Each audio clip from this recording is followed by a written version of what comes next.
A gente tá reagindo ao Nicolas, ele tá falando do efeito borboleta. Grande filme. Talvez você conheça o efeito borboleta através dos filmes. O efeito borboleta basicamente conta uma história fictícia de um homem que escreve nos diários todos os acontecimentos dele, da sua vida, e depois Filmaço. chega a determinado momento da sua vida que ele, quando ele lê, ele volta para o tempo que ele está lendo. E basicamente, quando ele volta, ele toma algumas decisões diferentes e isso impacta no seu futuro. E isso vai acontecendo durante o tempo, ele vai mudando o futuro dele conforme ele vai mudando o passado. E hoje eu quero aqui falar do efeito borboleta, que muitos também podem conhecer como da lagarta, né? Que vem uma lagarta. Largata? O efeito borboleta da largata, cara. Nossa senhora. É, que papo é esse, cara? Que papo é esse? Ô, direita brasileira. Depois vem o casulo e depois vem o quê? Vem a borboleta. Opa, não, essa daí não. A borboleta não, pô. É a outra borboleta. Ah, é o Dória! Pronto. Outra borboleta, calma. Mano, o Dória nem existe mais. O Dória nem tá mais na política. Eles continuam. Ah, o Dória ainda é o inimigo deles. Puta, como é que pode, cara? Nossa senhora. Teve um erro aí agora. E a borboleta. Talvez vocês conheçam esse efeito borboleta, mas não é desse efeito borboleta que eu estou querendo dizer. O efeito borboleta que eu estou querendo dizer é o que foi descoberto em 1960 pelo Edward Lawrence. E ele diz o seguinte, presta atenção, quem fala agora é petista. Diz o seguinte, de que análise de como pequenas alterações nas condições iniciais de grandes sistemas podem gerar transformações drásticas. Minha tia tava assistindo isso na sala. Me segurei pra não tacar meu celular na TV. E o Gabriel falou que ele voltou no tempo e mudou o R de lugar. Ele era um matemático e um meteorologista. E ele viu o seguinte, olha, vou fazer aqui uma suposição de um clima e vou alterar alguns decimais, para baixo ou para menos. Será que isso vai dar algum efeito? E ele Pra baixo ou pra menos? Nossa. Parece uma pregação daquelas igrejas que tem o fundo preto. Igreja que parece balada, sabe?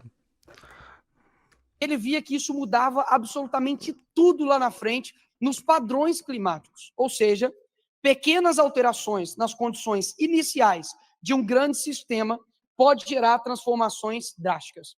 E aqui eu quero passar algumas desses exemplos de que mudanças pequenas no rumo da história de alguém fez grandes diferenças.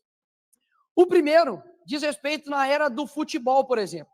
Na época, o Real Madrid ele estava com uma estrela que era o Beckham, e nisso o Barcelona queria contratar o Beckham, mas aí O Beca. o Manchester, né, tinha o Beckham, e aí o Barcelona queria contratar o Beckham. E aí o que ele fez? Ele não conseguiu, o Real Madrid foi lá e deu um chapéu e trouxe o Beckham para o Real Madrid. O Ronaldinho iria para o Manchester, só que o Ronaldinho agora era a segunda opção do Barcelona. E aí o Ronaldinho foi parar no Barcelona. E o Manchester, que ficou ali sem ninguém, acabou indo atrás de um garoto promissor na época, não sei se vocês conhecem, que chama-se Cristiano Ronaldo. Ou seja, se não fosse o chapéu Você tá travando. Será que é na transmissão ou é pra. Acho que é a transmissão, né? Não é o player aqui. que o Real Madrid deu no Barcelona, a gente teria David Beckham no Barcelona, a gente teria Ronaldinho Gaúcho no Manchester e a gente provavelmente teria Cristiano Ronaldo no Arsenal, né? Ou seja, pequenas mudanças fizeram tudo mudar. Talvez o Ronaldinho Gaúcho não seria 2 vezes melhor do mundo. Talvez o Cristiano Ronaldo, 6 ou 7 bolas do mundo que ele tem, de melhor, né, do mundo, 6, né? Não teria 6. O Beckham não teria sido a estrela que ele é no Real Madrid, ou seja, pequenas mudanças fizeram grandes transformações. Cara, meu Deus do céu. Tá, vamos ver onde ele vai chegar, mas. Uh! a diferença de qualidade entre o MBL e essa galera é abismal. É um abismo, né, cara? É um abismo. Meu Deus do céu. O segundo exemplo que eu quero dar de efeito borboleta aconteceu em um caso de um homem que foi dormir, só que a mãe dele ligou para ele. A mãe dele liga para ele, começa a trocar ideia com ele muito cansado, tinha uma reunião no outro dia, e ele falou, quer saber, vou cancelar essa reunião. Acordou no outro dia com preguiça e falou, olha, realmente não vou assistir Simpsons. E no meio dos Simpsons, corta-se ali o desenho e começa o noticiário de que tinha acontecido uma explosão em um prédio muito famoso nos Estados Unidos. O dia anterior era 10 de setembro, era 8 de setembro. E neste dia era 9 de setembro, ou seja, foi o ataque às Torres Gêmeas.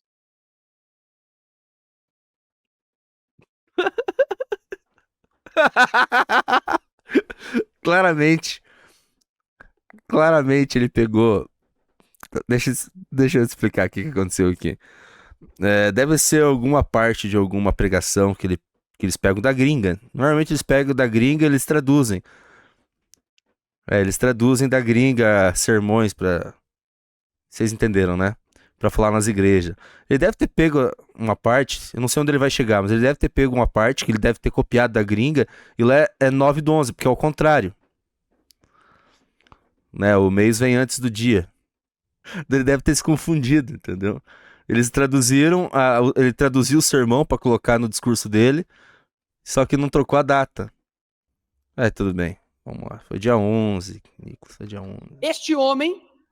É o 9/11. Vocês entenderam? É o 9/11. É o 9/11. Ele traduziu, ele só... Pô, foda-se. Eles não trocou o 9/11 ali e se confundiu. Perdão, 11 de setembro. É porque nos Estados Unidos é 9/11, desculpa. E aí por isso que eu confundi. Desculpa, gente. Quando bate o inglês na mente, perdão. Tô zoando. E ele fala bem inglês, viu? Eu vi a... Vocês lembram que a gente foi reagir ele falando inglês lá, acho que na ONU? Sei lá onde ele tava falando. Ele falou bem, cara. Ele tá falando bem inglês. E aí, como você sai de algo bem, né? E nisso, ele não foi para esse encontro que aconteceria nas Torres Gêmeas. A Alessandra falou, se tu jogar no YouTube é capaz de achar o sermão original. Homem nada mais é do que o Michael Jackson. E o Michael Jackson, talvez, se ele não tivesse, né, ido e conversado com a sua mãe, ligado para a tua mãe, a mãe dele tivesse ligado para ele talvez teria sido morto naquela reunião nas Torres Gêmeas. Eu não estou pedindo para você ser preguiçoso, tá? Eu estou dizendo para que você, é o que a Bíblia fala no sentido... É uma pregação! A Bíblia fala! É um sermão, eu acertei! Caralho! De você dar graças em tudo, né? Talvez você se atrasa no trânsito, talvez aconteça algo ruim na tua vida, talvez algo não sai conforme o ordenado, mas talvez isso de fato pode salvar a tua vida. O outro exemplo que eu quero dar de efeito borboleta está na Bíblia. Na Bíblia não, perdão, eles trocaram o slide. É do William Wilberforce. Alguém já ouviu falar desse cara aqui? Levanta a mão, seja sincero. Pouquíssimas pessoas, papo de ninguém. Se ele vira pastor, é o próximo Valdemiro. Mas eu acho que ele é da Batista, né? Não sei como é que funciona da Batista, esse negócio de virar pastor. Ok, ninguém conhece. Que bom. Opa, tem uma ali. Uma pessoa conhece o William Wilberforce. 2, 3, tá bom. Esse cara, quando ele tinha 9 anos de idade, ele perdeu o seu pai, foi morar com seus tios em Londres, e lá ele conheceu 2 pessoas na qual ele se converteu ao cristianismo. Quando ele chega na faculdade, em Cambridge, acontece o quê? O que acontece com um jovem quando entra na faculdade? Ele deixa a sua fé, né? Pois é, infelizmente. Ele deixou a sua fé e aos 21 anos decidiu entrar no parlamento britânico. Ele ganha as eleições e o seu amigo William Pitt, com 24 anos, se torna o primeiro-ministro ali também do Reino Unido. E nisso, ele, durante o recesso do parlamento, ele vai passar férias na Riviera Francesa e lá ele conhece um matemático cristão que chega para ele e começa a ministrar e falar coisas no coração dele e ele volta ao que ele era antes e se torna um cristão. E ele fala o seguinte, isso aqui marcou muito meu coração. Ele diz, eu lamento ter negligência Marcou tanto o coração dele que ele tá lendo no celular, viu? Marcou muito o coração dele, viu? Vou pegar a colinha aqui. ansiado por tanto tempo as indizíveis misericórdias de seu Deus e Salvador. E nisso ele decide continuar na política, mas como ele se converteu novamente, entrou aquela crise que muitos cristãos têm, né? De falar, poxa, eu estou aqui, tenho minha missão pastoral, tenho minha missão evangelística, mas ao mesmo tempo eu tenho a política, qual dos dois eu sigo? E ele quis sair da política, mas os seus amigos gratamente desencorajou ele e ele seguiu para dentro da política. E ele fez um discurso contra o tráfico negreiro ali no Reino Unido. E depois de 20 anos somente, foi aprovado uma lei pelo fim da abolição de escravos. E depois de mais 26 anos, quando ele já estava fora do seu cargo público, seus amigos falam com ele, olha, você já está fora, mas ainda tem muito a que se fazer contra a escravatura aqui e no mundo, e você precisa dar um discurso. E aí, depois de muita oração e muita dedicação ali, ele fala, beleza, eu vou lá. E aí ele fala a público a seguinte frase, jamais pensei em vir a público novamente, mas nunca se dirá que William Wilberforce se manteve em silêncio enquanto os escravos precisavam de sua ajuda. Depois de 3 meses, foi aprovado uma outra lei que também acabava com o que estava acontecendo. Cara, é isso que eu ia falar, Juninho. Meu Deus do céu. Meu Deus do céu. É o cara mais importante da direita brasileira hoje, fora o Bolsonaro. Nicolas Ferreira. Não fala nada com nada também. Trouxe um sermão de igreja baixado da internet e não chega a lugar nenhum já com 8 minutos. Com 8 minutos, cara. Vamos lá. Acontecendo ali contra os negros e depois de 3 dias ele morre. Eu não ia mostrar aqui o rosto e o nome dele, porque muitos de vocês não conhecem ele, isso aqui é um ponto muito interessante. O teu propósito, ele não diz respeito às pessoas lembrarem do teu nome ou de você, mas diz respeito ao teu legado. Tem muita gente que só quer fazer o propósito quando ele é lembrado. E isso vai fazer com que você não alcance seu objetivo. Hoje, o tráfico negreiro e a abolição da escravatura, tanto no Reino Unido, nas suas colônias e no mundo, se dá graças a um cara que você nem conhece. Isso sim, de fato, é cumprir um legado e cumprir o propósito. É deixar o seu eu para baixo e entender que o seu propósito vai alcançar pessoas que você nem tem ideia que um dia poderá ser alcançado. Isso sim é um efeito borboleta de uma pequena decisão que ele tomou. Imagina ele fala, não, quer saber? Não quero ser político. Eu vou dedicar a minha vida aqui, enfim, pastoral ou algo do tipo. Ele teria ali uma crise de identidade, não faria o que fosse necessário dentro da política e nós perderíamos aí talvez uma luta contra a escravatura, não somente no Reino Unido, mas também no mundo. Se ele usasse só esse exemplo desse maluco e falar que as suas ações no passado, as suas ações podem no futuro se transformar em coisas grandes, não precisava ter falado por 9 minutos sobre efeito borboleta e ficar dando exemplo de efeito borboleta. Jesus amado, que isso, mano. Nós temos um caso de efeito borboleta também na Bíblia. Esse que está ali é Estevão. Estevão, ele foi apedrejado por amor a Cristo. E ele, no momento que ele estava sendo apedrejado, ele pede perdão. Ele fala, Senhor, perdoa eles que estão fazendo isso daqui. E ele sorri ao Senhor e pede para que o Senhor leve ele para as alturas. Porque, obviamente, ele estava sendo apedrejado. Mas sabe uma coisa, talvez você não reparou nessa história? Talvez você tenha 10, 20, 30 anos aí de cristão, você nunca viu. Que tinha um cara que estava vendo... Cara, o cara foi no evento, o maior evento conservador do bolsonarismo, é o maior evento do bolsonarismo que tem, né? Ele só copiou um sermão de igreja. E ele deve ter adaptado. Baixou um sermão da internet dos Estados Unidos ainda, claramente é um sermão que ele baixou de algum lugar. Só adaptou, né? Cara, nem pra ele criar um discurso pra pegar a militância e, cara, é isso aí, vamos lá, pá. Não, ele só copiou um discurso, um sermão que ele baixou da internet e deu uma adaptada. Cara, o bolsonarismo não tem nada pra oferecer, mais nada. É isso. Meu Deus. o sacrifício dele. Quem era? Mas vamos comparar. Eu não vi, eu queria ver com vocês.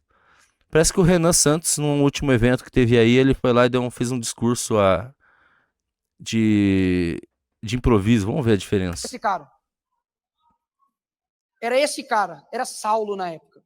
Ele sabe fazer barulho nas redes, isso que importa, era né? um inimigo dos cristãos, ele não somente perseguia. Hoje nós temos pessoas, não sabemos, não preciso falar o nome, que perseguem pessoas, cristãos, pessoas de direita conservadoras. Mas nesta época, não era somente... Nossa, cara. Isso... Bom, eu tô indo na igreja agora. Eu tô indo na igreja. Eu posso claramente falar que isso é apostasia. Isso é muito ridículo, cara. Eles são a igreja. E Alexandre de Moraes, ele tá falando do Alexandre de Moraes, né? Tá perseguindo a igreja. Os homens de Deus.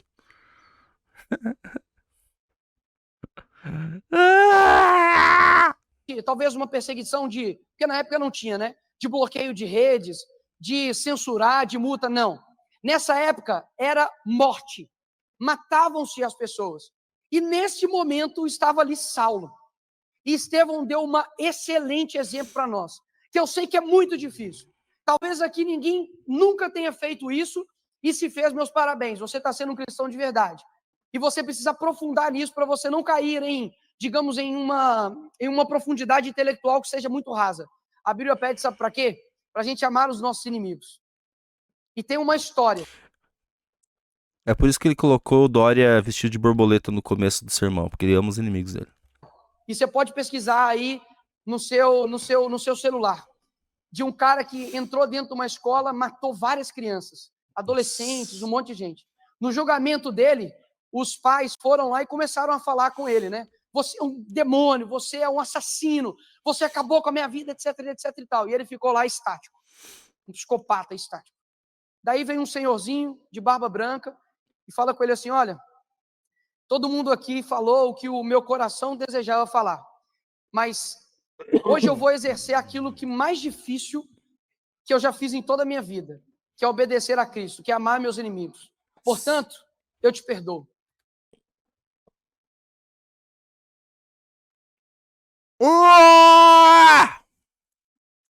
Olha o exemplo que ele deu.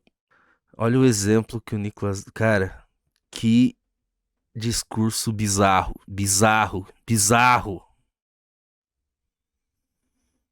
Que bizarro, cara. É uma mistura de heresia com burrice.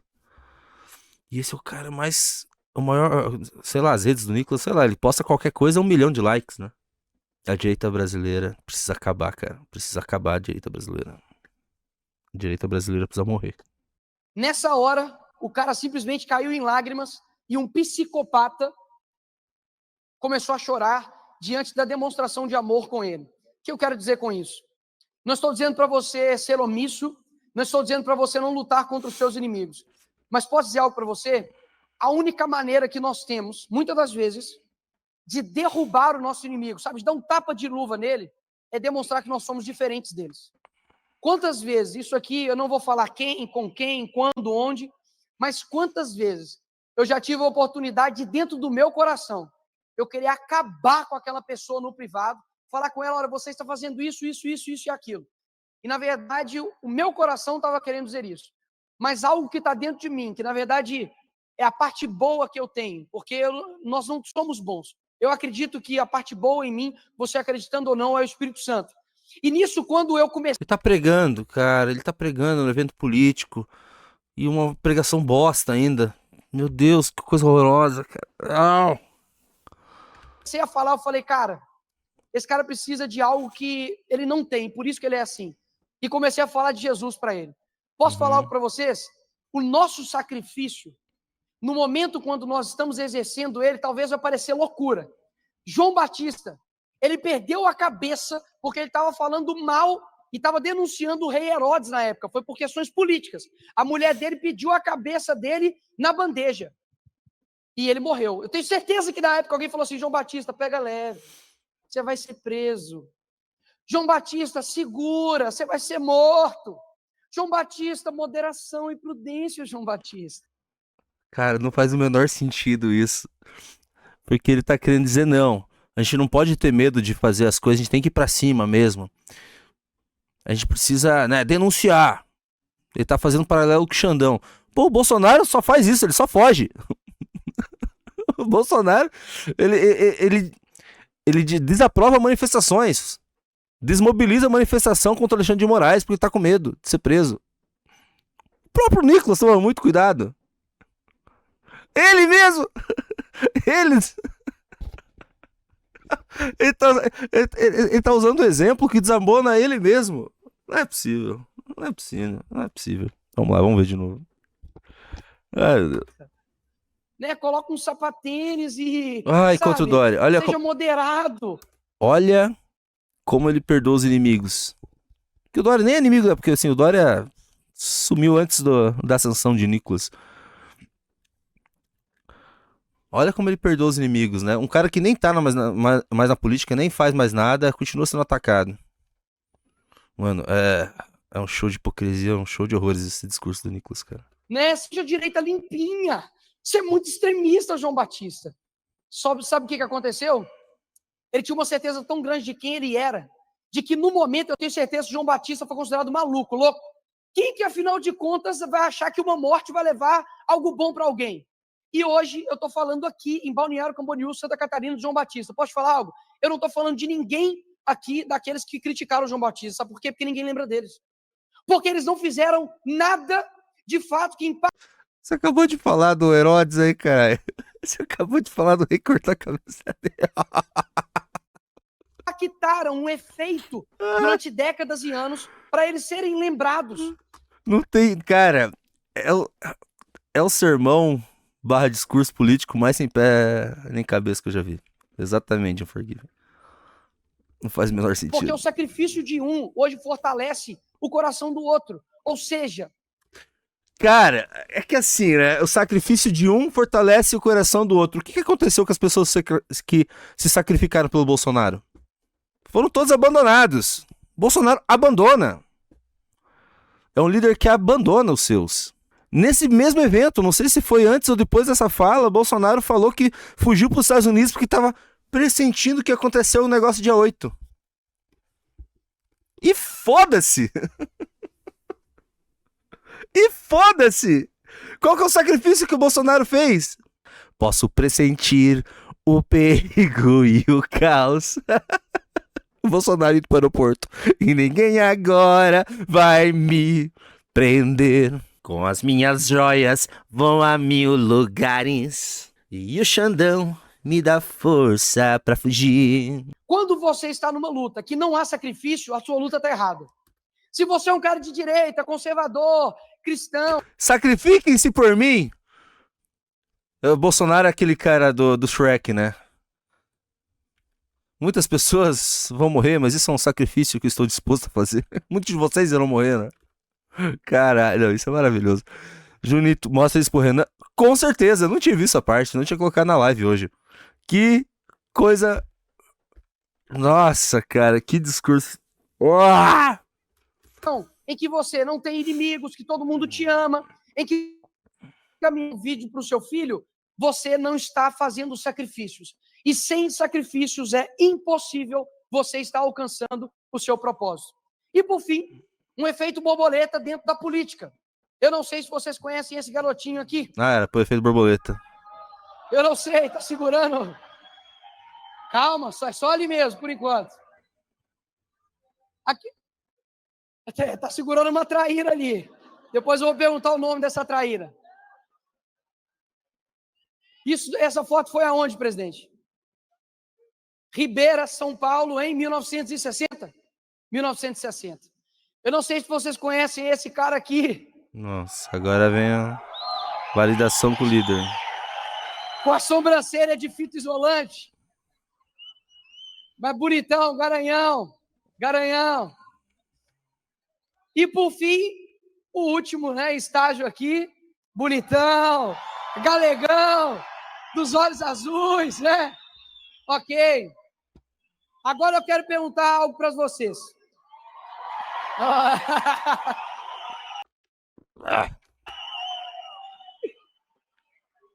Agora eu quero perguntar algo para vocês. Segurem.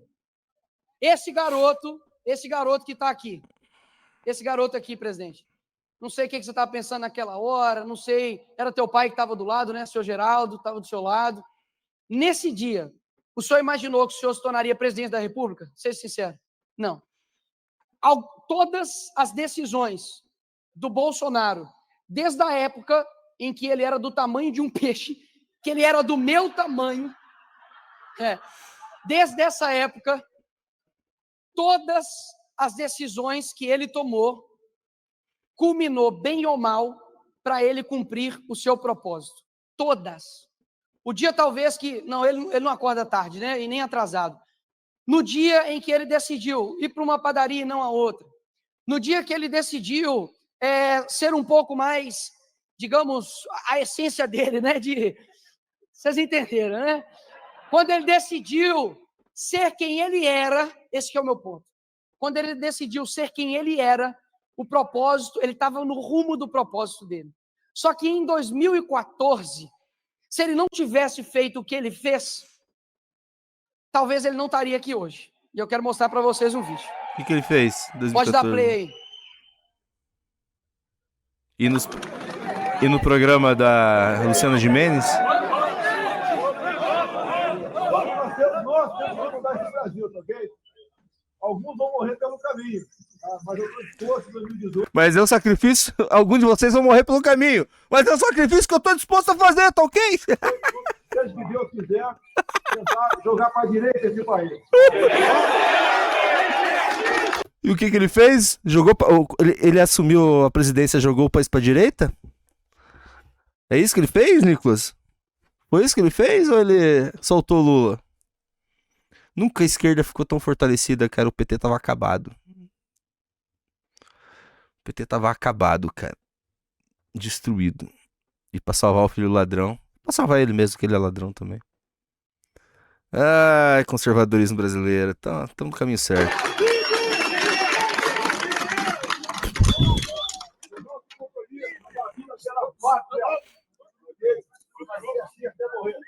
E nós amamos o Brasil, temos valores e vamos preservá-los. Agora, o risco de eu concorrer pode ficar sem nada, mas eu terei a satisfação de dever cumprido. Okay? E esse é o nosso juramento, esse é o nosso lema. Brasil acima de tudo, esse Brasil é maravilhoso, tem tudo aqui, só faltando é política. Há 24 anos eu apanho igual um desgraçado em Brasília. Mas apanho de bandido. E atrás de bandido é motivo de orgulho e de glória. Okay? Vamos continuar assim. Okay? Nesse dia, ele se colocou à disposição para se candidatar, né, aí em 2018. Isso aí não é 2014. Mito, começou esse negócio de mito em 2017. Eu quero mostrar algumas coisas para vocês de que se ele tivesse dito um não, o que nós perderíamos. Olha só o que nós iríamos... Se tivesse... Ó, vou falar. Se o Bolsonaro não ganhasse a eleição, seria algum outro nome. Sei lá, um nome do Centrão. O PT não voltava. O Lula tava preso ainda. O Lula tava preso. Talvez a Lava Jato continuasse prendendo. O STF não teria ficado tão forte. Cara, assim... A vitória do Bolsonaro foi a pior coisa que aconteceu pra direita que tava nascendo. Pior coisa. Ou talvez, quer saber? Como ele diz o efeito borboleta, não dá pra saber, por exemplo. Vou dar um exemplo. Quando o Bolsonaro perseguiu o MBL, quase fechou o MBL há 4 anos, naquele dia 10, aquele dia 10 de julho, não dava pra saber que aquilo seria o pontapé inicial pro projeto real do MBL. Um projeto de partido, um projeto de crescimento, um projeto de formação de militância, de criação, de cultura. Não dava pra saber. Numa dessa, sim, o Bolsonaro foi colocado lá pra ser um escrotão, pra trazer o PT de volta e pra colocar o MBL à prova, colocar o MBL no caminho certo. Não, vocês estão no caminho errado, a gente vai tentar prender vocês. A gente vai acabar com vocês aqui, mas depois disso vocês vão pra um caminho diferente. E depois de 2019, depois de 2020, depois daquela operação do bolsonarismo contra o MBL tomou um rumo que está imparável. O MBL é imparável nesse momento. imparável. Foi o estopim da mudança do MBL? Foi. Que ali quase acabou o MBL. O Renan ia fechar o MBL. Então sim. Olha o efeito borboleta aí que o Nicolas tá falando. Só que não é como ele imagina, né? Perder, caso ele não tivesse dito um sim pro seu propósito. Pode É só você não estuprar, não sequestrar, foi essa fala aí. praticar latrocínio, Foi essa fala aí que transformou o Bolsonaro em mito. que você não vai pra lá, porra. Acabou. Tem que dar vida boa pra aqueles canalhas. Desculpa, que eles fodem nós a vida toda. E daí que nós, trabalhadores, vamos manter esses caras presos uma vida boa. E tem que se fuder, acabou. Acabou, porra. É a minha ideia. E deu vida boa. Olha a música que ele colocou. Everybody.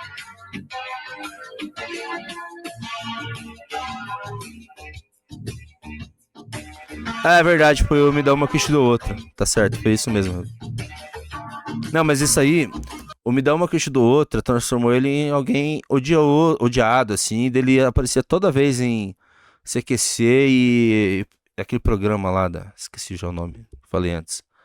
Mas o que transformou ele numa figura da direita forte, política, foi essa fala ali do Tem que se fuder, acabou, na Comissão de Direitos Humanos. Porque eu lembro que eu virei fã do Bolsonaro nessa época. Já fui fã do Bolsonaro. E foi com essa fala aí.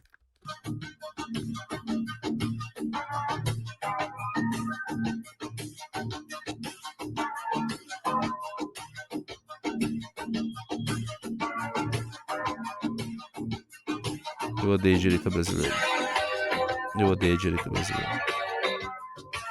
Cara, o que dá pra gente salvar da direita brasileira? Kim Paim, que a gente vai pegar. A gente vai comprar o passe do Kim Paim. Tarcísio. É Tarcísio? Direita?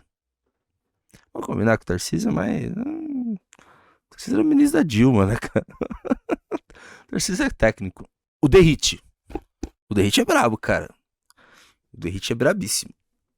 Vou te falar. Cara, assim, o Derrite é brabo. Eu gosto do Derrite. Eu não gostava do Derrite porque uma vez ele brigou com o Kim. Mas ele como secretário tá indo bem demais, mano.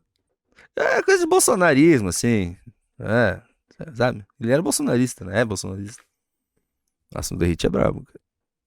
Aquela operação de Santos ali foi pra cima, cara. Mesmo com toda a mídia indo contra, atacando, fazendo matéria que ele matou não sei quantas pessoas quando ele era da polícia.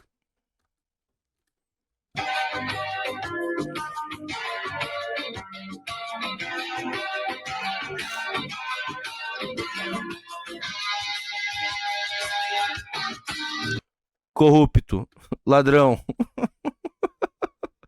2024. Assim, tá certo que ninguém liga que o Bolsonaro é ladrão. Porque do outro lado tem um ladrão ainda mais ladrão que ele, que é o Lula. Então, se o Lula faz, né? O Bolsonaro só roubou umas coisinhas aqui, umas rachadinhas. Foda-se. Mas assim, então para com esse negócio. Me chama de corrupto, sabe? Ele é ladrão, é corrupto, é quadrilheiro.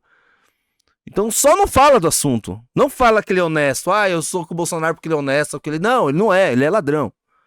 É ladrão de galinha ainda por cima. Tipo, se você não liga, eu sei que ninguém liga. Ninguém mais liga do Bolsonaro ser ladrão. Ninguém liga. Foda-se se o Bolsonaro é ladrão. Bem porque do outro lado tem um ladrão, muito ladrão. Mas não fala que, o Bolsonaro é honesto. Não é. Não é. Não é.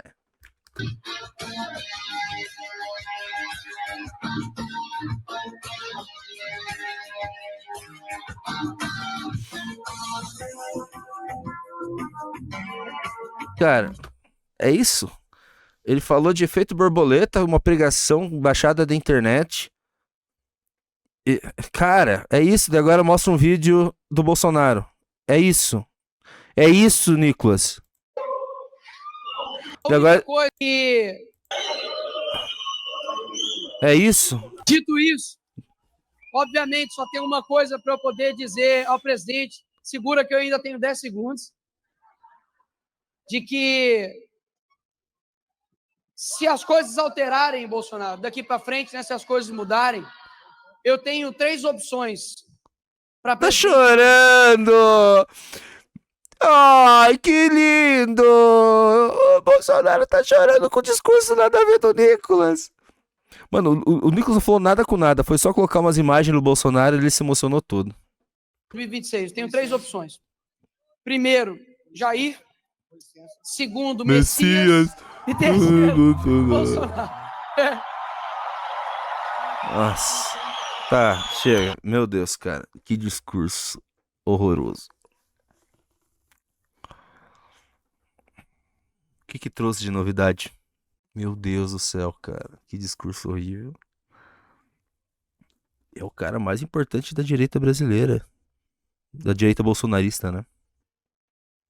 Essa aqui, vamos ver o Renanzinho. Nossa. Olha a roupa do Renan, cara. Um terno 3 vezes maior que ele. Eu não sabia. Parece pastor... Ó, aí, ó. Isso sim parece pastor de igreja. Igreja de bairro. Eu ia falar hoje. Fico muito honrado de estar aqui com vocês, de verdade. Cumprimento aqui. Essa parte de cumprimentar é uma coisa meio regimental, eu sou informal. Capitão mandou R$5. Aí, Nicole. Aí não, Nicole. Devagar. Ui aí, canalha. Ah, tem mais que me fuder e acabou, porra. Obrigado, capitão. Obrigado, capitão McNosh, pelos R$5. Valeu. Do Kim ou da mãe, mas vamos fazer o seguinte. Valeu, galera. A pessoa do Martins Miragaia, Drauzio, Camargo e Arenga. Tá? E acho que essa é a forma verdadeira de tratar aqui. E vou tentar ser breve, mas vou tentar ser muito preciso sobre o que eu sinto que acontece aqui. Tá? Meu vínculo com este local e meu vínculo com a luta daqueles que moram de verdade nesse local é estranho e é verdadeiro. Meu pai, desde criança, me falava do que aconteceu em 32. E eu aprendi, como a maior parte de vocês, que o que aconteceu em 32 foi uma guerra da turma do café com leite, que brigou com Getúlio Vargas, disputas oligárquicas, não sei o quê, aquela conversa mole que os nossos professores de história, que desonram verdadeiramente a nossa história, tá? Nos entregam para que a gente tenha sempre vergonha da nossa história. E essa é a real. A gente vive tendo vergonha da nossa história e cospe na nossa história e não cumpre o papel histórico que nós sempre deveremos ter de honrá-la e prosseguir com ela. Então meu pai me colocou isso na cabeça e depois quando eu entrei na faculdade de Direito lá no São Francisco, a trova mais conhecida dos estudantes, e a gente sabe muito bem que boa parte dos mortos aqui foram estudantes da faculdade de Direito, era, talvez alguém conheça, quando se sente bater no peito heróica pancada, deixa-se a folha dobrada enquanto se vai morrer. O que era isso?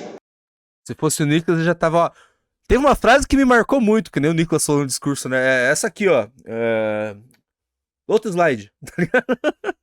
Os estudantes dobravam a página do livro que eles estavam estudando, guardavam o livro e iam para a guerra. Tanto que boa parte dos bustos e homenagens que acontecem na faculdade de Direito. E lá a gente convivia com isso diariamente. A mesma faculdade de Direito que participou intensamente daquela guerra e que hoje é um instrumento daqueles que os desonram.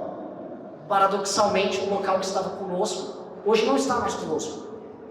E eu olhava para o busto que ia lá, e existe um busto de um estudante soldado, e eu via aquilo como uma sombra para mim.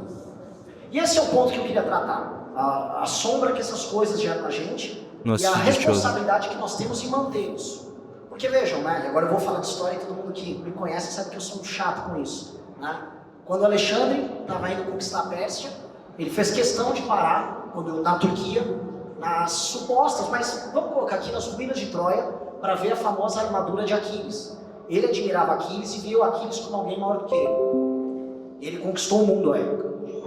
Séculos depois, César, quando estava fazendo suas conquistas, se deparou com uma estátua do Alexandre o Grande. E César tinha então 32, 33 anos e chorou diante da estátua do Alexandre porque ele se sentia menor que Alexandre. Igual Alexandre se sentia menor do que Aquiles.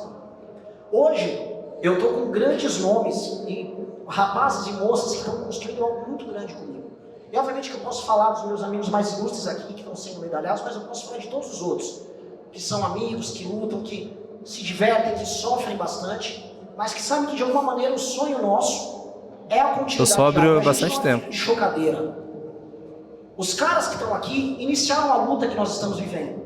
Então a gente que é de São Paulo, a gente tem que se entender como parte de algo. O que é parte de algo? Parte de uma luta inglória, e nós estamos no local de gente que perdeu uma guerra, isso significa demais. Uma luta inglória em tentar transformar esse país numa bagaça, num local sério. E esses caras morreram tentando transformar o Brasil em algo sério. Então a gente tem que olhar para eles como uma sombra, igual o Alexandre olhou para Aquiles, igual o César olhou para Alexandre.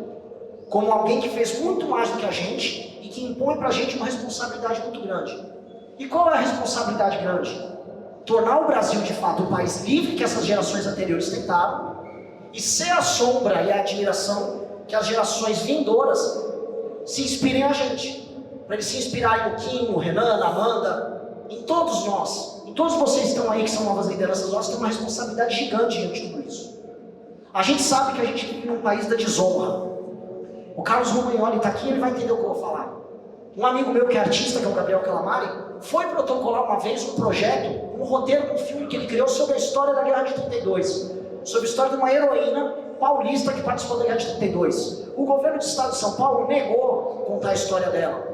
Preferiu contar histórias de travestis e coisas do tipo. E fica entregando projeto, porcaria e grana para os inimigos da nossa E aí, tá indo já, Edkis? E aí os nossos jovens não sabem o que é a nossa história, mas sabem muito bem sobre trisais e coisas do tipo. Olha a mulher lá atrás. Carreguem dentro de vocês a raiva, a mesma raiva e o mesmo idealismo daqueles que estão mortos aqui. Porque sem raiva, sem idealismo e sem entender que há uma sombra muito grande sobre todos nós, a gente não vai querer ser heróico, sentir a tal da heróica tocada e deixar de lado aquilo que é desnecessário para construir história e honrar os que vieram antes da gente. Muito obrigado. Caralho, eu não tinha visto isso daqui. Vocês viram a diferença? O Renan não é político, ele não é figura pública, ele não é a figura Pra quem achar de maior relevância na internet do MBL. É o cara que faz as lives da análise, né? E é o presidente do Partido Missão. A diferença, cara, a gente... A diferença de qualidade do MBL pro bolsonarismo é um abismo.